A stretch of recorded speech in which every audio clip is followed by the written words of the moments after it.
நம்ம வந்து chicken gravy பண்ண போகிறோங்க. 1/2 கிலோ சிக்கனு, ஒரு தக்காளி, வெறும் வெங்காயம் அரிஞ்சு வச்சுருக்கேன்.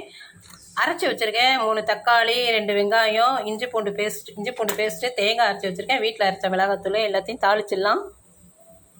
பார்க்கலாம் வாங்க. பட்டை கிராம்பு போட்டிருக்கேன், வெங்காயம் தக்காளி போட்டிருக்கேன், வதங்கட்டும். அரைச்சி வச்ச வெங்காயம் போட்டேங்க. இப்போ அரைச்சி வச்ச தக்காளி போட்டுக்கலாம். நல்லா பச்சை வாசனை போகிற அளவுக்கு வதக்கலாம். தக்காளி போட்டேன். அடுத்து இஞ்சி பூண்டு பேஸ்ட்டு போட்டுக்கலாம். தக்காளி நல்லா வதங்கட்டும். இப்போ வந்து சிக்கன் போட்டுடலாம். கொஞ்சமாக மஞ்சத்தூள், உப்பு வச்சுருக்கேன். சிக்கன் போட்டதும் இஞ்சி பூண்டு பேஸ்ட்டு போட்டுக்கலாம். அவ்வளோதாங்க. 2 ஸ்பூன் மிளகாத்தூள், கொஞ்சமாக தேங்காய் 1/4 மூடி அரைச்சி ஊற்றிருக்கேன். ஒரு 1/2 டம்ளர் தண்ணி ஊற்றிருக்கேன். 2 விசில் குக்கர் வைக்கலாம்.